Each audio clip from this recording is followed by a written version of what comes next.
Good morning. I'm making a little video today.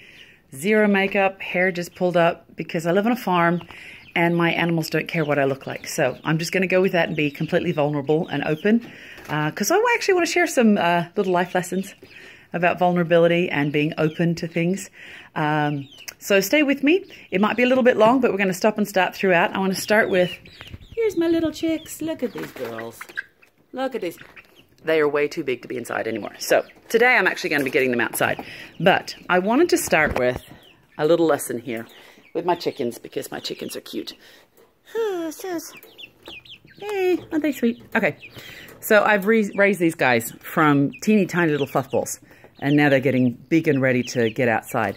But the lesson I wanted to share with you today starts with this little jar. And obviously you're probably going to get the imagery right away. But we're going to tell a story about it anyway, because the story is fun. So this little jar represents you and me and the human soul, especially when we're first presented with the earth and we first come into existence. We're all clean. And usually at home, in our childhood, look at all this. I don't know if you can see underneath the chickens. I'm going to move chickens. Look at what's underneath the chickens. Oh my gosh. Look at all that crap. Crap starts piling up inside our souls, usually from home first, right? You know, all our insecurities and our disagreements with our family and things like that. So I'm going to pause and we're going to move on to the next one. Okay, so here we are out a bit in the bigger world. Okay, this is my pole barn. This is the big chicken coop. So is that Little River down there? Can you see? That's Little River, as in River Tam, of course. She's my crazy chicken. But here we have, when we get out into the world, it's kind of like when you're at school, you know, all the school experiences and everything, and then your little jar that I just filled up a little bit more with some big chicken poop. It starts to get kind of gross, you know, your soul starts filling up with a whole lot of crap. It's just a natural way of life, you know. So we have to make sure that we're often wash it out. I mean, when you go out and you get dirty, you just go out and you get dirty and then you have a shower, right? So same thing, same process with your soul. Make sure you're, you know, having regular showers because this crap, now I'm going to move on. You guessed it. We're into the horse. Okay, so the horse shi-poop. Big road apples. It smells bad and it's nasty. And look at this. My housemate worked really hard this weekend and we often take turns doing this. We got to clear off this footpath. But this lady, Serenity, of course. Is there a theme here? Yes. Let's see. Sunshine's in the background and magic and we got to let Pete out. But they have a tendency to think, oh, look, here's a nice clear path. Yeah, I know what to do with that. Can you get that? Yeah. All over your clear life that you've worked really hard, somebody else comes along and just dumps a whole load of shi-poop all over it. What are you going to do? It fills up. Okay, so I was going to do this off camera, but I'm going to show you this. Look, see, fills up. People come along and they pick up and they put poop in your hand. And you're like, oh my God, she just picked up horse poop. That's disgusting. Yeah, let me tell you something here, guys. How many times do you look at your life and you think, God, I hate my life. God, I hate me. God, I hate this about my life. Yeah, that's the exact same shi-poop. So don't go thinking that I'm gross because I picked up horse manure when you are standing in front of yourself every day saying, I hate me. Because that shi-poop is worse. I love you. Wash, wash, wash. 2 things I learned about shi-poop. I'm going to keep calling it that because I want to be kind of at least a little, you know, safe for work. 2 things I learned about shi-poop. 1, it happens. 2, it washes. Wash, wash, wash, wash, wash. It's fine. Get dirty, wash. Okay, next step. All right, I'm inside the barn. Oh, look, I have some nosy people out there. Actually, nosy horses out there trying to get in. But this is Pete. He's an older man, and he gets to be in the barn by himself. So sometimes we lock ourselves away, and we seclude ourselves in an effort to have some privacy because, oh my gosh, look at all the crowds. The crowds, the crowds, the crowds. We're going to get crowded. And that's cool, you know? But when your soul starts getting full of this crap, and then you lock it away and you shut it up. Ooh, that's actually not cleaning, okay? So it might look cleaner and healthier and better if you can put the lid on it and keep it covered and slam it down and press it down and we're good. But, you know, it's still there, right? It's still there. Look at this. We have a nice big old pile here. This is a big old pile. It has cat, nasty hay, horse, all of that. Shi-poop. You know, I live on a farm. That's what's here. So, here's your soul traveling through life, filled with whole bunches and bunches of just crap. Now, some of the crap, it just happens naturally, you know? You go out in the day, you work hard, you play hard. Even when you're playing, you play hard. Look, I have some people being busybodies. Even when you play hard, someone's always waiting to poop on what you're doing. And you do it yourself. I mean, seriously. So it's the shi-poop is not the problem, okay? Getting dirty is not the problem. What you do with it, that's what we need to do. All right, so I'm going to get a little spiritual here. Now, my particular brand and flavor of spirituality, I know I'm saying it like that. I personally love and worship Elohim by the authority and the access given to me by Jesus Christ. Now, pause just a moment, please, and everybody breathe. If the name Jesus Christ or Elohim, if the concept of a God offends you in any way because you associate those names with judgment and condemnation and controlling rules and darkness or whatever it is, if there is any darkness that you associate with that name, first and foremost, I am so sorry. I am so sorry, because that is not what Elohim is at all, okay? And there have been a lot of humans throughout humanity filled with this crap who are trying to be a representative of you know, a higher power, and they've just really messed that up. Whether they mean to use that for controlling for their own purposes, or just their well-intended eagerness gets in the way, please, I'm going to ask you for some grace. Work with me with this imagery, okay? Because what I want to share with you is what happens when you actually do surrender your life to the light. Okay, so all the shi-poop here is representing the darkness. That's the lies, the hatred, the condemnation. You're crap, you can't do anything right, you're not worth anything. I'm here to tell you that this jar right here, the perfect you, when you surrender to the light, Jesus, and say, Jesus, transform my life from all the poop, because sometimes we can clean and sometimes we can't, and sometimes legitimately, that's why there are counselors in the world. Legitimately, sometimes we don't have the ability to clean out our soul as much as it needs. Sometimes there are wounds and breaks and all sorts of manner of ugliness, and I've lived there for 2 decades, my friends. I have lived in hell for 2 decades. I know what you're going through if you're going through a whole lot of shi-poop.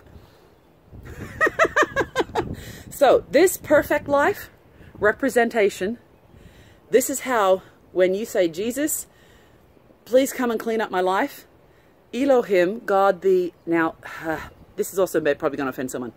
God the Creator is neither male nor female. When Jesus came to the earth, he came to a very patriarchal society. And God always comes to us where we are at, okay? He comes to us where we are at and uses words and language that we can understand to then pull us away into a deeper revelation. The deeper revelation I'm wanting you to come with me today is Elohim is neither male nor female. He is both and neither. He's a spirit. And I keep saying he, but that's tradition and habit. So I'm going to try and start changing my words to God Mapa, Mother, Father, because I'm female. So I associate more with feminine, and I'm a mother, so I associate with that more. So when I associate to God, I associate the nurturing, the love, the creative life and power and all this sort of stuff. Quick word here, as I was saying, if you think God is anything that is dark, check your sources, because there is a darkness out there who's trying to deceive, and his greatest lies, All that shi-poop, all that shi-poop. Ah, wasn't me. That was him. Wasn't me. That was him. Wasn't me. That was him. Yeah, you get what I'm saying. Anyway, let's move on. So here we have imagery. Woo! We're going to pretend that the hose is Jesus Christ because, you know, imagery and everything's faulty, so nothing really works. Here we have our little jar of shi-poop. When you ask Jesus to come in, he comes in to clean. And this is actually what I really want to share you guys at. Look at how diverse this is. Okay, it's taking forever. And look, let's just take a pause for a moment because, oof, look at all the crap that's all over the table. It's everywhere. This is the point of what I'm trying to make. And if you have made it through the 10 minutes with me, please stick with me a little longer. Thank you so much. Okay? This is what I experienced. I had a whole lot of crap tossed on my life for about 2 decades. The majority of which was actually not my fault. It was an illness, blah, blah, blah, blah, blah. I could keep going on, it's not my fault, but it was not until I took responsibility for it that it was my job to clean it up. It happened to me. I didn't want it to happen to me. I didn't like it happening to me. I don't know why it happened to me. It did. It's now my responsibility to clean it up. I couldn't clean it up all by myself. I was so drowning, so far down, so broken, so full of wallowing and stuck in the shi-poop that I couldn't do it on my own. So I started coming back and saying, Jesus, help me. But oh my gosh, look at the mess. Yeah, so all of those people who kept telling me that this is what God expects in our life and God gives us this. This is a gift, God, righteousness, okay? God gives us the gift of righteousness and that is our goal. And here I am as a woman following the light. And when I started getting back following the light and pouring love, this is a picture of love here. I started pouring eternal love into my life. My life just looked worse. Look at this. This is what my life looked like.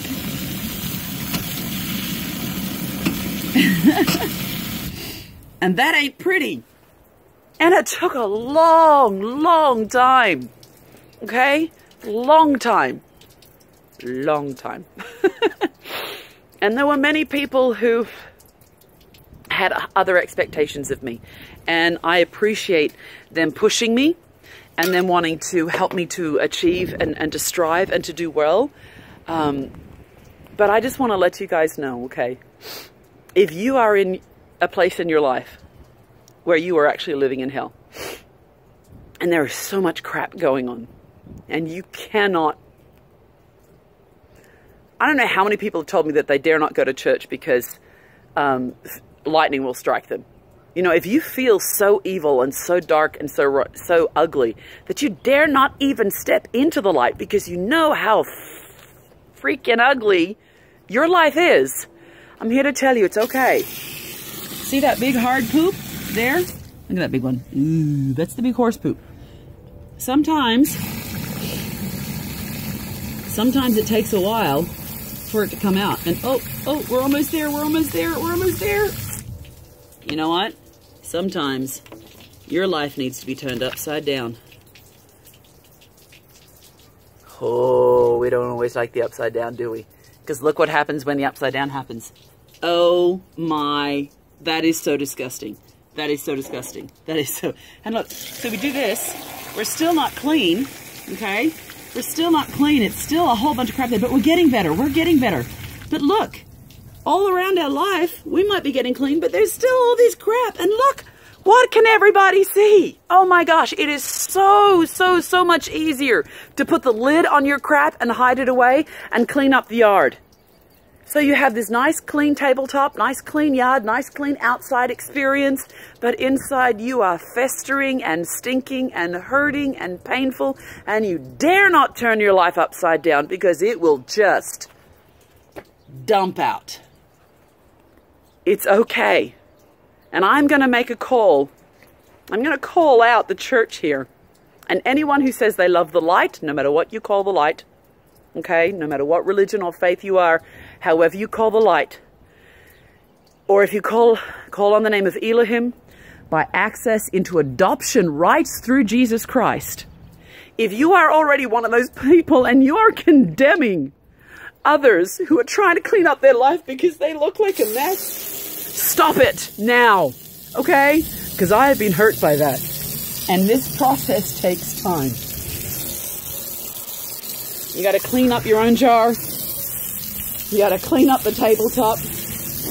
And I'm here to tell you, my friends, sometimes this process takes years. So I'm asking for grace. I'm asking for mercy. I'm asking for every single one of us as we clean out our own jar. As we do this, as we are on our journey, for the sake of you and light everywhere, have mercy on others. My personal journey into darkness and out took 2 decades. The first 6 or so years were me falling in. Then there was a long time where I was just in it. And the last plus years, actually, even after the 2 decades, these last 5-7 years, after the 2 decades of hell, it's been a long haul, my friends. And I don't mean to say that as a discouragement, okay? For those of you who are wishing that they could have a little bit of light in their life and they're just so much in the darkness and they don't want to think, oh God, 2 decades, I can't survive that. Good news, my friends. There are some things that healed in my life overnight, instantaneously. The resurrection power of the name of Jesus and the adoption rights that you get through the blood of Jesus Christ can bring resurrection power into your life. There were some things in my life that were healed, boom, instantaneously. And I'm talking about big things. Bipolar disorder, okay? That's not something that you heal from, right? I was. Overnight, boom. And I felt it. Wham! The anxiety, severe anxiety, and all that stuff that comes with like PTSD and crap like that, that took months. That took a long time to work through. And then the addiction that I have struggled with, that has taken years. Years and years. And I do not know why exactly God heals some things overnight and why he takes longer to heal things. All I know is that when he takes longer to heal things,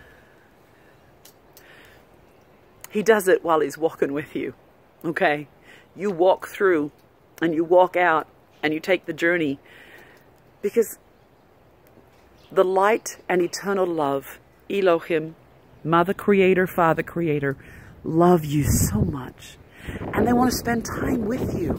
And it's in spending that time with them that you learn to trust them. And it's in spending that time with them so that even when you are filled with crap, your eternal creator can look at you and say, yeah, I know you're filled with crap, but look, this is how I see you. I emptied that out. Look, I choose, because I love you, I choose to see you as perfect. I know you're full of crap right now, but I am choosing to see you as perfect, and I'm going to speak your perfection into you. That is the gift of righteousness. That is the faith that we have. So, here's a very controversial part, and thank you again if you've stuck around for the whole 18 minutes. I know this is long, but this is super controversial. If you are following the light, and yet some of your life still exhibits destructive behaviors, be that destructive to you or destructive to others, listen carefully to me, okay? If we shut down destructive behaviors, let's take one for example, smoking. Everybody knows that destroys and breaks your lungs. If you focus so hard on, I'm just going to quit, that's it, I'm quitting. I'm quitting, I'm quitting, I'm quitting smoking, I'm quitting smoking, I'm quitting smoking. Yeah, if you keep talking about the quitting smoking, it's never going to happen. But if you fill your life with something different and better and healthier for you, then that which was poopy just gets washed away eventually. It may take a long time. And that's what happened with me in my addiction for years. There was still a long time that I was still walking out the behaviors of my addiction. And when I was under the condemnation of people telling me, you need to stop doing that, or that's terrible, you're bad, or oh, la, la, la, la, la. It was the condemnation and the judgment that was a yoke that crushed my soul. And I could not heal because I was crushed even more. So when I finally got into an environment where someone's like, well, okay, you are aware that you're doing this and that's damaging? Okay, you're aware of it. All right, go ahead. When I suddenly had this zero condemnation factor, oh, what a relief. No pressing, no crushing. I could take the lid off it. I could talk about it. I could tip my life upside down, pour my poop all over the table, and everyone with me was like, oh yeah, that's your poop? You should see mine. Here, look at mine. We all compared our poop, and it was great because we're like, oh, look, hey, inside that, there's like actually a treasure in there. Let's wash that off and keep that. You know, and then we clear off the table together. And here we clear off the table together. And after years, this is my life right now. And I know I'm crying a lot, but I'm so happy. From being in a place in my life where I hated me and I hated everything about me to now. Now, because I know about micro germs and things that you can't see, I'm not actually going to drink out of this because, you know, in the physical world, there are actually germs and that would be unhealthy. You get it. But the imagery is that this is clean and clear. Okay? We can get washed clean and clear of all the crap.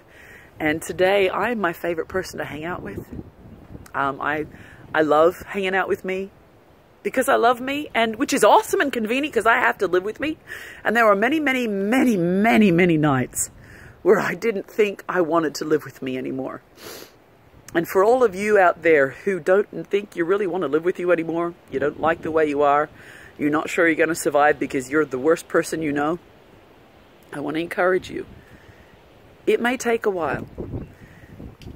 The resurrection power of Jesus Christ can change you, and He does overnight, and that is totally possible. But on those small moments when He's going to have you walk out that journey with Him, it's so you can learn to trust Him and find out that He's not just a vending machine miracle worker.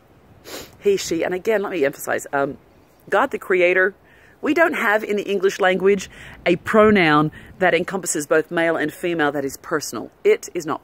It is impersonal, so I'm not going to say that. But he, she, ma, pa, whatever you want to say, the Creator loves you so much. You are so precious to Him. He made you for perfection. And it might take the rest of your life. And I'm going to push the envelope again. You might die. Your body might die.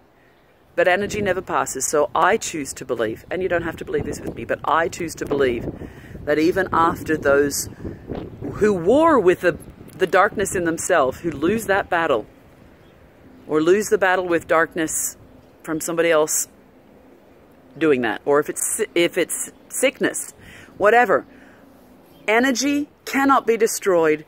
There is something that continues after. That's up for discussion, whatever. But my belief is the journey never ends.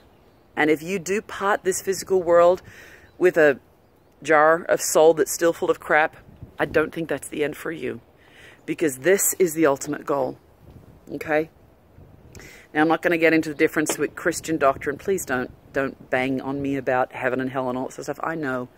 But for the sake of this particular... I can't answer every question right now. I've already gone on for 23 minutes and everybody's turned off anyway. Okay, so let me try and keep it at least under 25. My point is to encourage you, my friends, wherever you are in your life, keep going. Keep washing. Wash daily. Wash daily. Keep love pouring into you. However that love looks to you. However you say it. Keep love, joy, peace, patience, kindness, goodness, faithfulness, gentleness, self-control, compassion, grace, wisdom. Keep all of that pouring into your life, into and through you to the community about you. And the clarity will come. It may not all come while you're here alive on earth, but that doesn't matter. The next generation will pick up where you left off. And each generation, humanity becomes greater. And I am so excited about the future of humanity. I love you guys. I love you. I love you. I love you. You are worth it. Do you hear me? You are worth it. I don't care how much shi-poop you have. I don't care how much you have fracked up your life. You are worth the effort to have love in your life. You are worth the effort to pour love into your life. I'm going to say it one more time. You are worth the effort to pour love into your life. What else are you going to do? You've got this one life. Live it. Love it. Be well. Live hard. Love harder. Love you guys.